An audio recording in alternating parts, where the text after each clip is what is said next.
আসসালামু আলাইকুম বন্ধুরা, আপনারা সবাই কেমন আছেন? আশা করি সবাই ভালো আছেন। আজকের এই ভিডিওতে নতুন একটা রেসিপি বানাতে চলেছি, যেটা খেতে অনেক সুস্বাদু। প্রথমে আমি মাংসগুলোকে কুচি কুচি করে কেটে নিব, এরপর মাংসগুলোকে ভালো করে বেছে নিব। আমি এখানে খাসির মাংস নিয়েছি, আপনারা চাইলে চিকেনও নিতে পারেন। এরপর আমি একটা প্লেটে পেঁয়াজ, রসুন, মরিচ কুচি কুচি করে কেটে রেখেছি, সাথে একটু ধনিয়ার পাতাও দিয়েছি। এগুলোকে আমি দিয়ে দিলাম, তারপর স্বাদ অনুযায়ী লবণও দিয়ে দেব।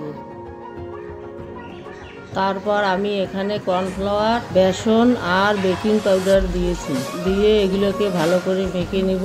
তার সাথে একটু খাওয়ার তেলও অ্যাড করব। মাখা হয়ে গেছে, এগুলোকে আমি 10 মিনিটের জন্য ঢেকে রেখে দেব। তারপর ভাজার জন্য একটা তাওয়া নিব, এটা গরম হয়ে গেছে। এখন আমি এখানে তেল দিব। 10 মিনিট হয়ে গেছে, ঢাকাটা খুলে নিব। তাওয়া গরম হয়ে গেছে, এখন আমি এগুলোকে সেনে এক একটা করে তাওয়াতে দিয়ে দেব।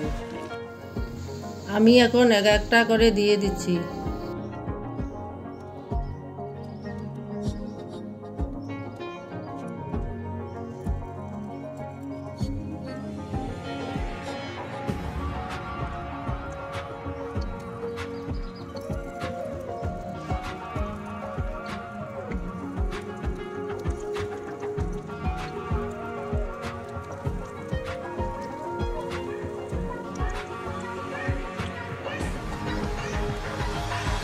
এক সাইডে হয়ে গেলে উল্টে দেব।